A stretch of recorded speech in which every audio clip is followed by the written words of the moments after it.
All we need is a little understanding. Walk a mile in their shoes. And if we keep our hearts open-minded, we'll enjoy this wild ride called life. And if we keep our hearts open-minded, we'll enjoy this wild ride called life.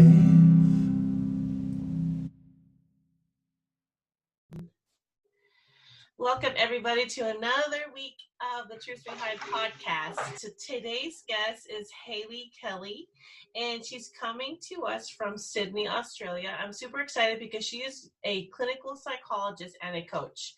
And she mentioned something that I think a lot of us can relate to. She says that after losing faith in the traditional model of therapy, she moved into coaching and now helps entrepreneurs with their own mental health.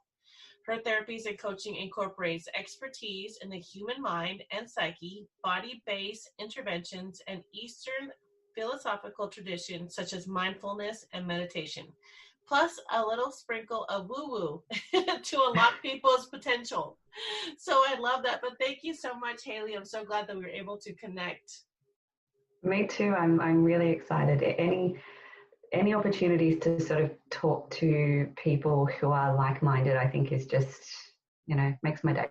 Me too. I love this. So give us a little background then. When you speak of losing faith in the traditional model of therapy, what exactly did you go through? So I guess I spent a long time, I'll go back to the start. I spent a really long time of my life sort of questioning what was wrong with me. I was experiencing from a really young age, I had lots of separation anxiety from my mum. School was really difficult in terms of even just getting in the door because I experienced such significant anxiety. And that sort of morphed as I grew into my teenage years, into depression and disordered eating. And I just was continually asking myself, like, what is wrong with me? There must be something so wrong with me if I'm having all of these experiences. And to answer that question, I obviously went into therapy because that's what we're told is what you do when you're having these experiences that are abnormal. You get yourself to a therapist. And I couldn't even tell you how many therapist offices I've been in over the years. Many, many, many. And while it helped me understand my narrative, my story, it helped me understand, from an intellectual perspective, what was happening for me, what these symptoms were. It didn't actually create lasting change for me. It got me back to a baseline of being able to function. So I was able to go to uni and, funnily enough, went into psychology. So I was able to sort of live what we would deem, quote unquote, a normal life, but it was functioning, and it was barely functioning at best. And I think that was only exacerbated then when I started to study psychology and indeed practice psychotherapy, that, I was experiencing the same thing with my clients. They were coming in highly distressed states for most of them. And the best that we ever were really able to achieve was baseline functioning. Like, they weren't thriving. They weren't leaving my office thriving. They were functioning. They were able to get back to their jobs. They were able to get out of bed in the morning. They were able to put food on the table. They were just ticking boxes. But, if you really ask them, were they happy? Most of them would still continue to say no. And that's where I sort of realized that the traditional model of therapy wasn't the panacea that I hoped that it would be. It wasn't curing. It wasn't doing what it was supposed to do. It wasn't doing what I had been led to believe that it would, and that the people coming into my office were probably led to believe as well. And I spent a great number of years very disillusioned in practice. Yeah. I'm listening to your story, and unfortunately, I find that it's common. We go seek therapy, but then we leave still kind of questioning, well, what do I do now? You know, it was an hour session of all these things, but it wasn't like really digging into the deeper roots of why we were feeling that way.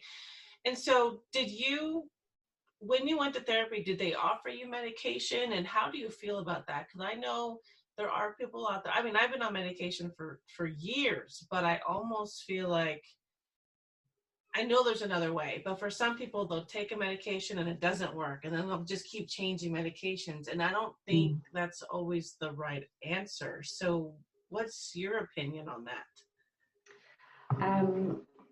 I have to obviously preface this with I'm not a medical doctor, so at all times you should absolutely consult your physician when thinking about medications. And I can only speak from my experience.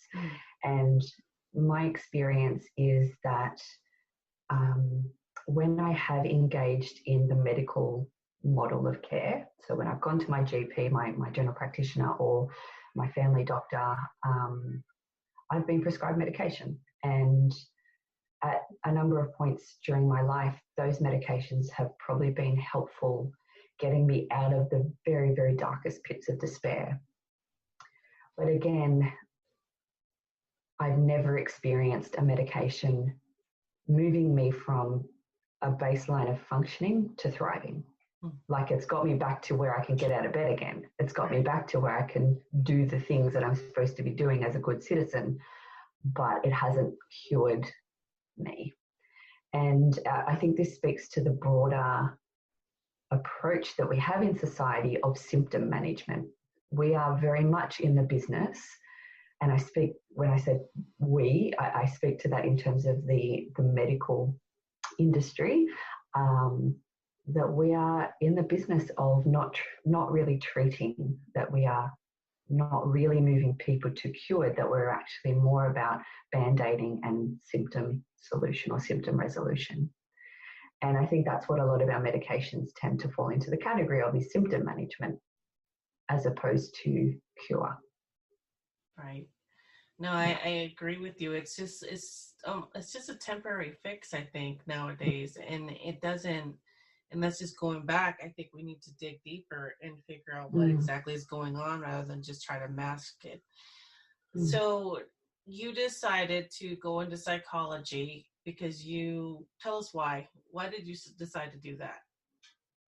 I think it was definitely to try to understand I think it was an attempt to understand what was happening for me. It was an attempt to understand my family, the dynamics of my family, the things that I had experienced growing up, and the things that I continue to experience in terms of these symptoms that I had been told are very, very abnormal and bad. And I went into psychology because I didn't understand what was happening to me.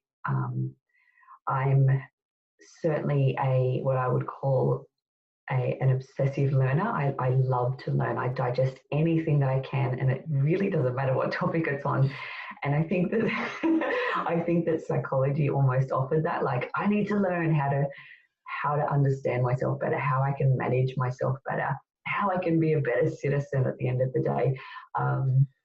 And I think that was why I went into psychology, to help me to understand, but also sort of filling that cup of that desire for knowledge and that desire to learn and to seek out those things. I love that. And it was a great experience. But through it, I was like, anxiety peaked and flowed and ebbed and got in the way. And I remember being in tutorials, like small group tutorials, and having panic attacks and having to run out and sitting in the bathroom and sitting in these lecture halls of 300 to 500 people and feeling completely alone. And, you know, that even though I was getting all of this understanding, it never really helped me with that. Like, again, it helped me with the story of, oh, okay, well, this is anxiety, or these symptoms are expressions of depression. It helped me understand that, but it didn't help with the experience per se. So were you ever diagnosed with anything, or was it not until you actually started taking the psychology classes that you started to almost self-diagnose yourself? Oh, there was heaps of self-diagnosis, heaps. I think I've since then taught into psychology at a university level as well, and that's one of the things that you see as soon as students get their copy of the DSM, which is the Diagnostic Statistical Manual of Psychology. Like they're like, I've got this, oh my God, I have this too. Like it is absolutely the case. So there was certainly some self-diagnosis happening.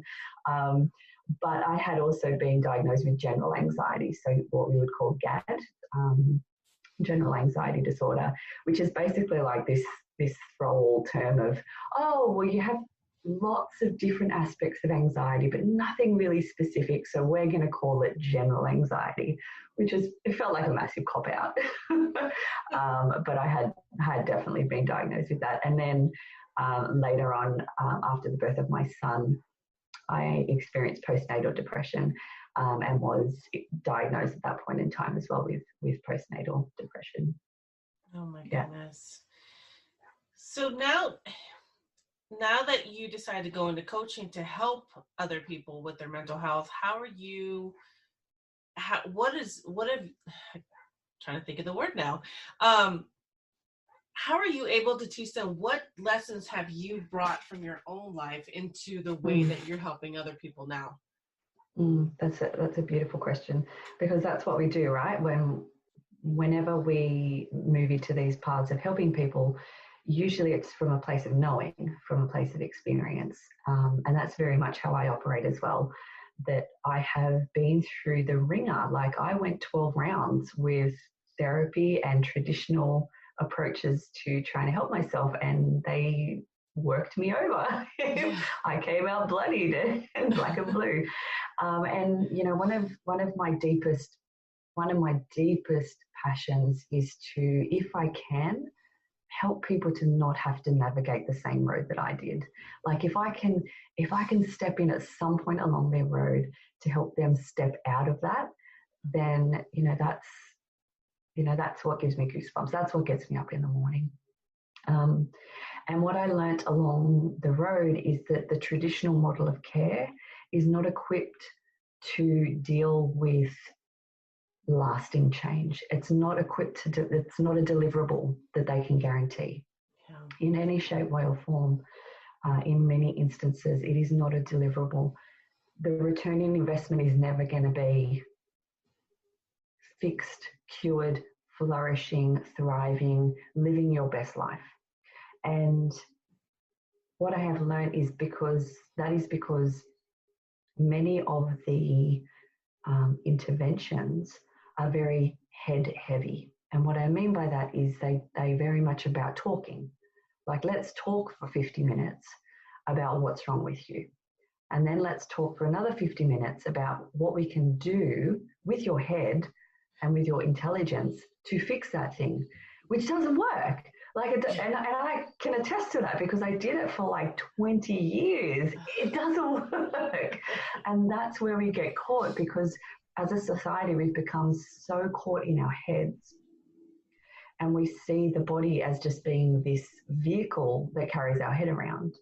When in actual fact, what lots of the new research is showing is that most of the stuff that we deal with is actually caught in the body. And it has very, very little to do with our beliefs. It has very, very little to do with our mindset. It has very, very little to do with our head. But that's where we approach it from. So no wonder we're not getting lasting change, because we're literally talking over the problem. And that's where I base my coaching, is helping people to get out of that intellectualizing everything and getting back into what is the real issue here that we need to address. And for most people, that is a dysregulated nervous system, a dysregulated body. And what they're experiencing are literally like the symptoms of dysregulation. So when we look at depression or anxiety or chronic fatigue syndrome or fibromyalgia or diabetes or chronic heart issues, adrenal fatigue, migraines, body aches and pains, digestive issues, blood pressure issues, all of these things are actually just symptoms of a very worn out system. And when people start to recognize that, they're like, oh my God, you're telling me that depression isn't actually the problem here. Depression is actually a very understandable symptom